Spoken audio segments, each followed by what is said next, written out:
Welcome back. Well, focusing on some issues that played out in the House of Representatives. We've got Honorable Gbillah, who joins us from our studios in Abuja. Good morning, and thank you for joining us. Well, the House of Reps did announce that they had... Good morning. Good morning. They have suspended, they put on hold all investigative and committee hearings till after resumption from annual vacation. And I think you're supposed to resume on September 15.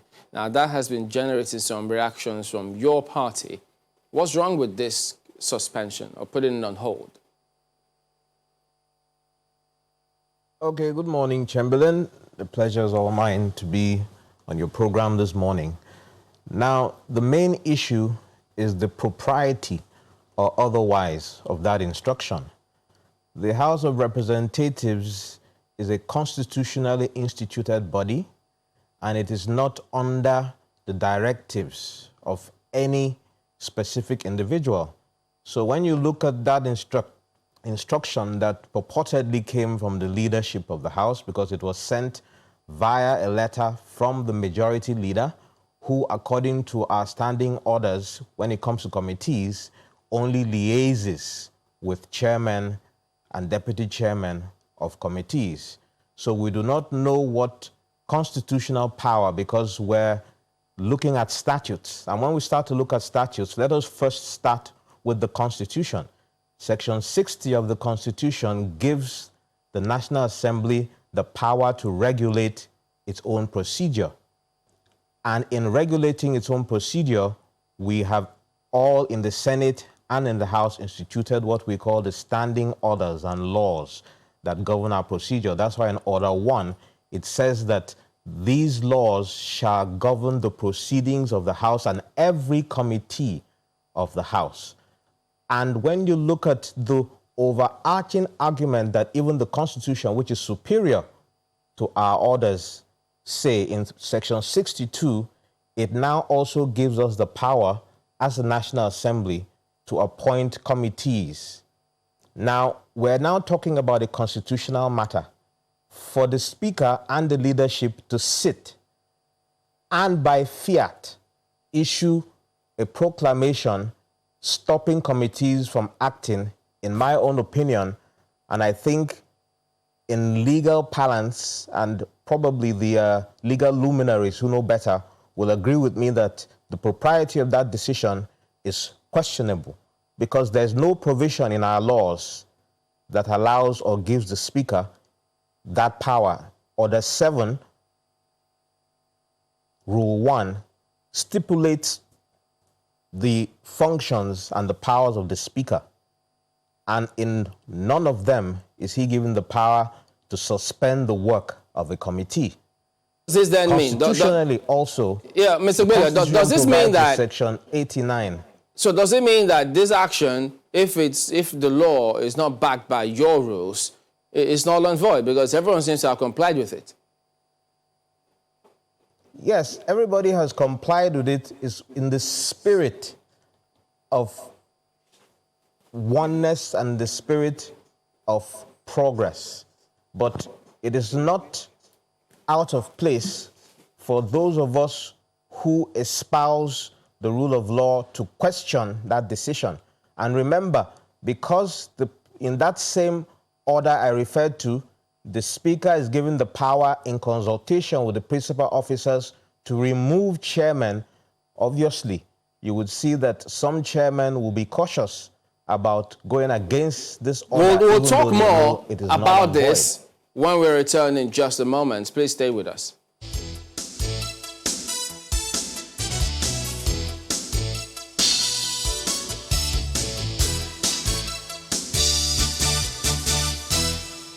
We've since been joined by Honorable Akin Alabi, who is the Chairman, House Committee on Intergovernmental Affairs, who joins us via Zoom. Good morning, and thank you for joining us today. Well, Honorable Gbillah just said categorically that that directive by the Speaker negates the House rules and the Constitution, and as such should be null and void. No, that's absolute.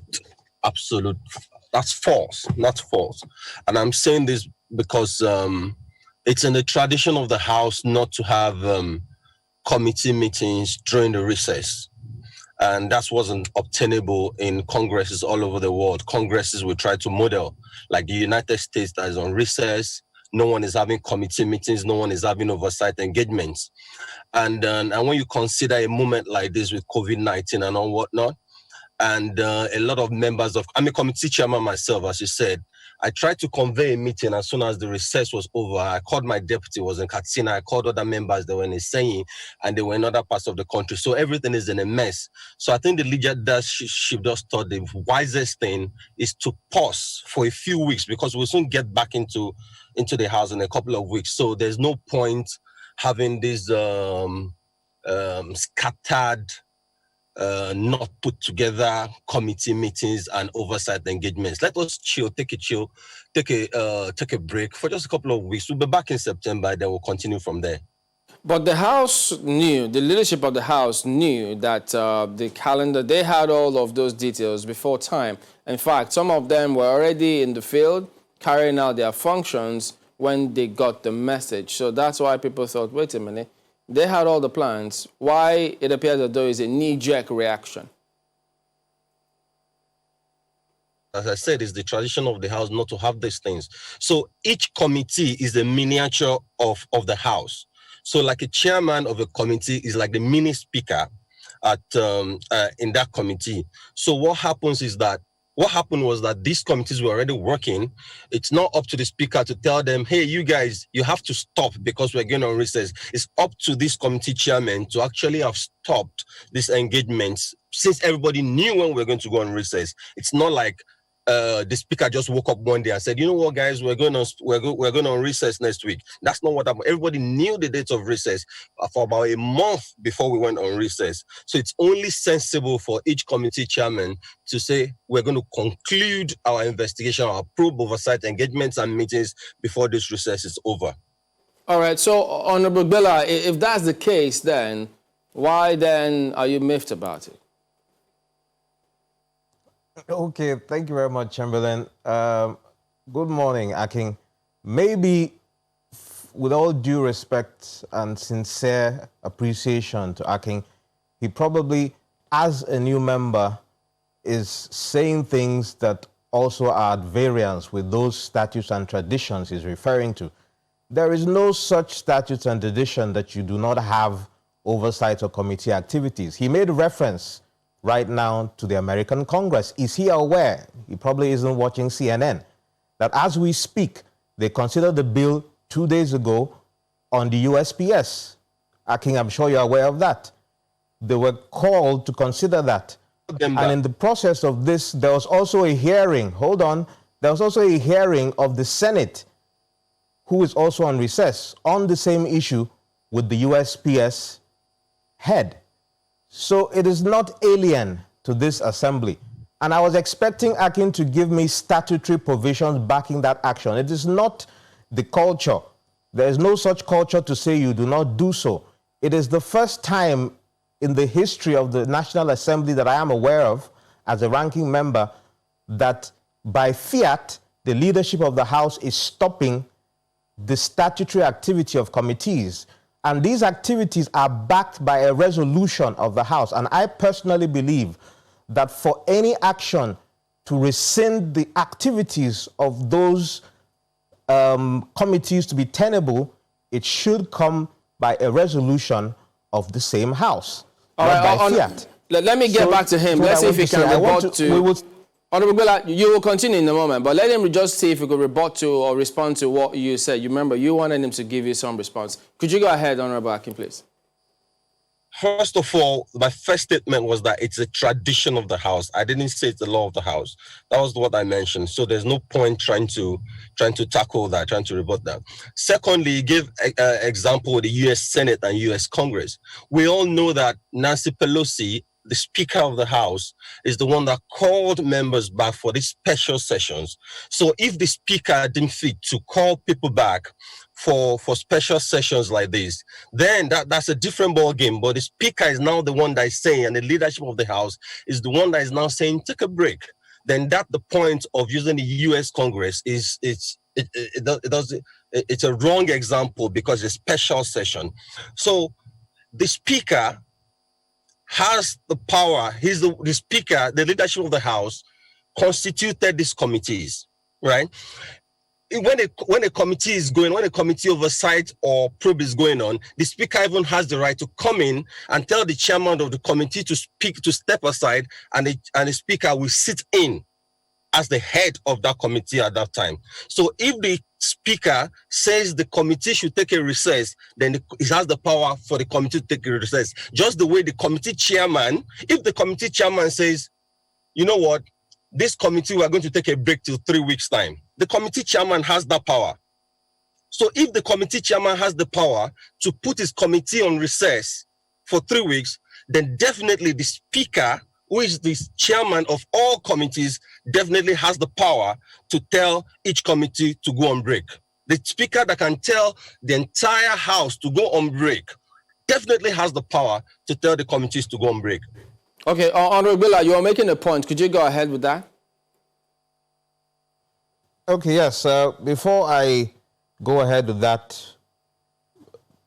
trend of thought, I would like Akin to please, as we go ahead with this conversation, refer me to those provisions in our laws, because I can refer him to Order 17, where it categorically stipulates who should chair the proceedings of a committee. It is also alien, in my experience in the National Assembly, for the Speaker to come and take over the proceedings of a committee. If this is done, it is not because it is the powers that are conferred on him. Remember, we are equals. He is not our superior. We elected him to lead the House, and he has been conferred certain powers by our rules based on our volition as members to allow him, in consultation with the principal officers, to appoint committees.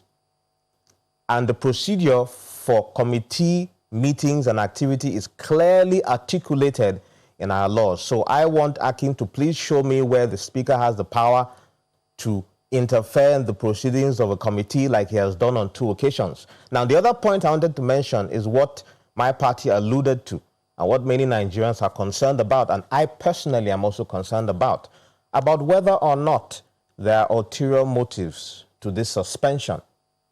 Now, with due respect to the leadership of the House, this is a defining moment in the history of this 9th Assembly, considering the altercations that the committees, especially of the House of Representatives, has been having with the executive. And this obviously has given credence to the allusions by Nigerians that this is a lame duck legislature. But for me, I would say that it now behoves on the leadership to show that it is not a lame duck leadership, because it can't be of the legislature, because for some of us, we will speak truth to power, not because we are being recalcitrant, but because we owe it a duty of care and a responsibility as representatives of the people to speak the truth, no matter whose ox is God. And one of the concerns we have is, what is the ulterior motive? Is it because these altercations are bringing things to the fore that are making this government uncomfortable, like the NDDC issue? The PDP caucus has already issued a statement to the Speaker requesting for the full details of what the minister sent, the letter that was sent. We are privy to the fact that not all of it was read by Mr. Speaker for reasons best known to him. There are certain details in the letter that were not divulged. We know the issue that transpired with the Minister of Transportation, a very embarrassing situation, both on the end of the minister, who, if I might say so, from the get-go did not conduct himself in an honorable manner, in the very confrontational manner he was choosing to answer his questions. And of course, my colleague also should have exercised a lot more discretion and decorum in responding to such issues. But then there is the very weighty allegation also about whether or not the executive itself is troubled by the revelations these investigations are bringing to the fore. Okay, so if we allow time to elapse, maybe, perhaps, there might be some discussions about whether or not these committees should proceed with their activities. Before These you are go further concerns on that we those have. These are other concerns that concerns, Nigerians have. could you talk to us about some provisions of the letter which you say may not have been read out? What provisions will those be? Yes. Now, the letter, specifically those provisions I'm talking about, have to do with the naming of specific members and the naming of some projects that were paid for ostensibly, because like I said, this is still open to conjecture, on behalf of certain members. So we believe that for the sake of transparency, even if there are still allegations, they should have been made public transparently to Nigerians to see that there's nothing we are concealing as a legislature. How do you know that those provisions were not read out or that they exist? Sorry? I didn't get that, Chamberlain. How do you know that such provisions exist and were not read out? Oh, no, because we are privy to and got a copy of the letter as well as the caucus. And I'm sure you must have seen the press release by the caucus in this regard. So I am just responding based on that, revelation that we are privy to. Since you are equals, as you say, in the House of Representatives, have you in any way made this representation to the leadership of the House of Representatives in the name of openness, as you spoke? Yeah, definitely. It has been in the media for over a week now. A formal letter was communicated to the Speaker. Like I said, unfortunately, in this administration, our very constitutional, rights are being trampled upon. But we will not be intimidated. We, as legislators duly elected by our people, sent a formal letter as the PDP caucus to the Speaker, which unfortunately I'm not certain he has responded to. I don't think he has. But this statement was already in the media before I came to today's program. So I think you should also have been privy to it. It was a formal letter as the PDP caucus, so we did not mince words in communicating this to the Speaker and to the leadership of the House. Also spoke about the fact that, maybe the National Assembly or the House of Representatives leadership in particular is concerned about some of these revelations. To what end do you think this suspension of the investigations that have been ongoing, to what end do you think that suspension will impact or impair anything? Oh, it will do so significantly. And I say so with every sense of responsibility. Remember, we're still in the realm of conjecture, in the realm of concern of allegations or speculations. But when you look at a situation where 3 weeks has been allowed between the activity of a committee that is at the brink of some very serious revelations of corruption or ineptitude, then within those 3 weeks, compromises can be made. Within those 3 weeks, people can be appealed upon. Offers, overtures can be made to those carrying out those investigations to compromise. This is Nigeria. Let's bring in Honorable Alabi on this one. Okay, just a minute. Well, Honorable Alabi, he did say that he can cite all the 17 of your House rules, but that the part where you spoke about the Speaker can indeed go in is alien to him. So do you want to take it from there, citing specific provisions before you go ahead and respond to the other matters?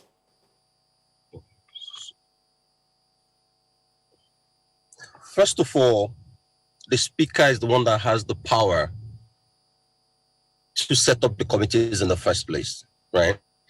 Which we all know, which is what happens. And the Speaker can decide at any time, the leadership of the House can dissolve these committees, can pause the activities of these committees. If you can set up a committee and dissolve a committee, you definitely can pause the activities of that committee while on recess. There's no point, there's no need for a special law to say the speaker must be stated that the speaker has the power to pause the activities. The speaker can ask us to go on recess, the entire house. Is there a law in our standing orders that says the speaker has the power to tell us to go on recess? It doesn't have to be stated in toto like that. But the speaker has the power to set up these committees. Then the speaker has the power to dissolve these committees and tell the committees to go on break. But I don't want to get dragged into all that because we know that this is purely politics. We know that this is purely politics and people are trying to destabilize this sanity that has been going on in the House. We saw all the mess that has been happening in the committees. Just one moment, Honorable Alabi.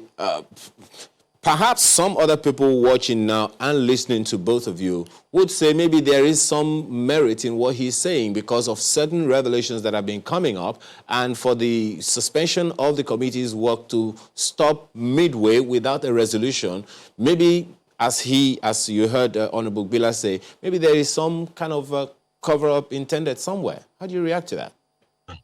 What revelation? What revelation? Go ahead. I mean, you know what's happening with the NDDC probe. You also know what's the revelations that are coming from. Revelation. What revelation? Because there's been a lot of drama. Because there's been drama on the floor of these committees, does that mean there's any particular revelation? The last one we saw with the Minister of Transport, there was no particular revelation. But if you see the proliferation of a lot of meetings for these committees without due caution, without respect to NDDC guidelines for social distancing and all this in the middle of COVID-19, and you saw all the things, the way these things have been going on, like as if it's a battle against the executive. A lot of people try to use the term. It's a lame duck, like my Honorable Gbillah just said now. Is the House a lame duck legislature? The truth is that the House doesn't have to be fighting the executive. There's no law that says you have to be fighting the executive, right? And probe does not mean bickering with the executive. Right? These things are getting messy, and we could see it on TV, how even the House members were conducting themselves. And the Speaker feels with the COVID-19 issue, with the proliferation of these meetings, and with the mess that's been going on, let's take a week or 2, 3 weeks, and go over these things again and how best we're going to approach it. And it's coming at a time where we're on recess, where there shouldn't be work going on in the first place. So everything works for good. It's only a political mindset that will make you come up with all these things. They know they are playing politics. They are not going to come out and say they are playing politics, but everyone knows this. So the sanity of the House is also important. We need to get the House working well because everything seems to be a mess in the last couple of weeks. So let's take a pause. Okay. Let's come back in a couple of weeks and let's resume. All right. Let me take this back to Honorable Gbillah. How do you respond to him? Okay, first of all, like I always like to do, I like to first of all stand on statute because Akin is still talking about, culture, still talking about what he believes. No, but I'm talking about statutes. Section 60, if he does not seem to remember, because I wouldn't want to say he doesn't know of the Constitution, very clearly is where we draw powers from to regulate our procedure and the summoning and recess of the House. You see, that is where the power comes from. It is not in our laws. That's why it's not in our standing laws. It is a constitutional provision for the National Assembly. Then secondly, when it comes to Section 62 that I referred to, when it talks about the creating, that is where we got the powers to create committees. So it is not Mr. Speaker of his own volition that started to create committees. It is a constitutional expectation because the global norm in legislation is that the work of legislation is done through committees primarily. Even when bills pass second reading, they are referred to relevant committees because that's where due diligence is done. So it's also a statutory provision in Section 62. And then finally, in Section 89, it refers to how those committees created under the provisions of 62 would have powers to do certain things. Now, if you look at that, we're talking about the constitutional situation here.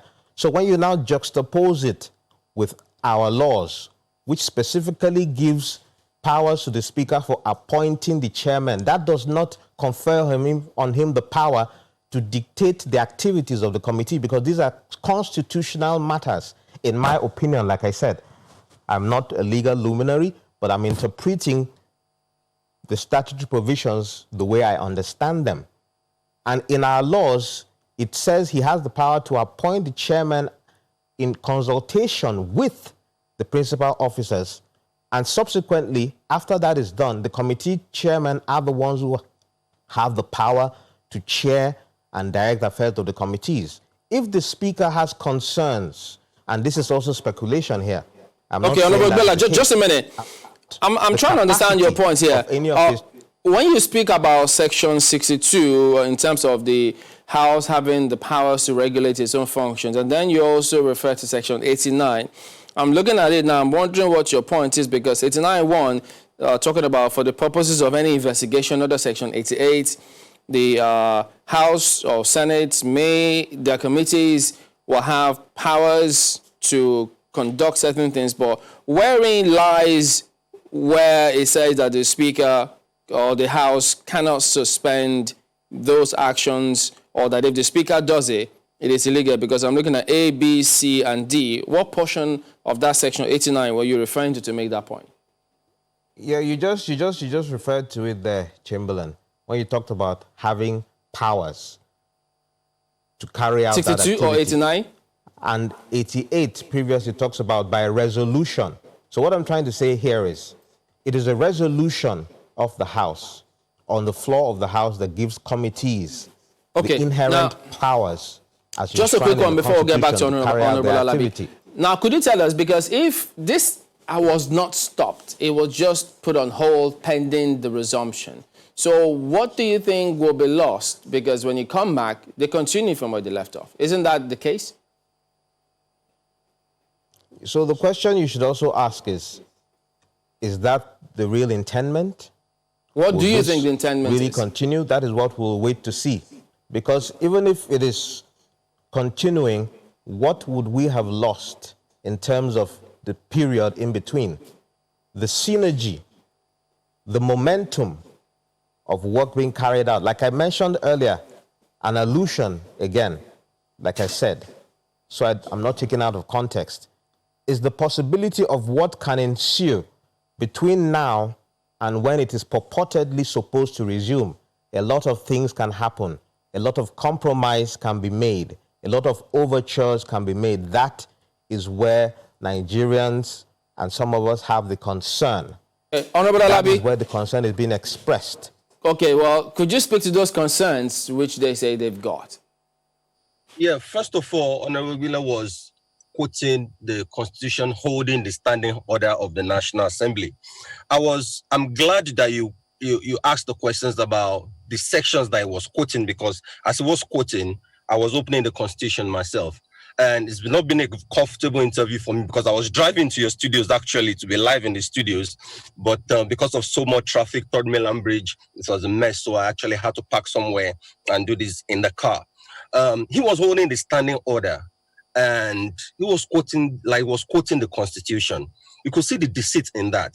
And the things he quoted, because he knows that a lot of people won't bother to go and check, it will sound like, he has done his own work and is quoting the laws and quoting the Constitution. And thankfully, you were able to open the Constitution and say the things he was saying doesn't even have anything to do with the point being raised. So you can see when I said that this is political and they are being mischievous. So we should take the allegations with a pinch of salt. Now, if there's anything that has been uncovered, any proof that has been uncovered, it can be brought out. It's not a 3-week vacation or 3-week recess that is going to stop anything. All these points are just watery. They are too watery in fact, it's something as the House leader made a statement, like this thing doesn't even deserve a response. But because a lot of this kind of news will travel fast, will go haywire, and people will start believing different things, that's why the House leadership decided to respond. There's no major point. They're just bringing nerdos and making conjectures and trying to whip up sentiments in people. You can see from your own rebuttal when you ask those questions about the Constitution, you can see that all this is political. So I don't think 3 weeks of recess is going to affect anything. Everybody should take a break and we resume in September. It's a very simple situation. There's no reason to get political. All right, Honorable Akin Alabi, Chairman, House Committee on Intergovernmental Affairs, as well as Honorable Gbillah, member of the PDP. Thank you both for talking to us this morning. Let's go ahead and take a look at some response that come from you, from what you have heard us discuss this morning. Henry almost sends in this first one, says, on the House probes, I saw the cancellation coming as the probes of the MDAs amounted to probe of the Buhari administration by default. The legislators again lacked the tact and skills and the environment. If the FG has nothing to hide, let the probe continue. Badong Joshua says, hearing from the two sides in the studio this morning, I could hear the sound of drums of war. That's talking about the Edo elections as Edo State decides. In all these, accusing fingers should be pointed at the youths for allowing themselves to be used as thugs. Nakwe? And Imonoka Enakena says, what's at stake in Edo politics is the people's commonwealth. I hate to say that neither APC nor PDP has addressed real issues like health, education, crimes, and economy. They must harness the state's abundant natural resources and use it to reflate the economy. Well, this one is from Victor. He says, dear Edo people, to be frank, neither the PDP nor the APC have demonstrated maturity and indeed has articulated any credible plans of what they have and want to offer the people. It seems it's all about violence, rancor, and quarrels. I would have thought a neutral party would have taken opportunity to sing a different tune and win the hearts of the electorate. He believes both parties will neutralize each other and may end up disqualified if INEC can't do the right things. But we'll get the crux of your message. We do thank you all for your comments, and we hope that you keep them coming as well. We'll see you again tomorrow. I'm Chamberlain. So I'm Ayo Makinde. Please do stay safe. And Amal Yusuf, be responsible out there.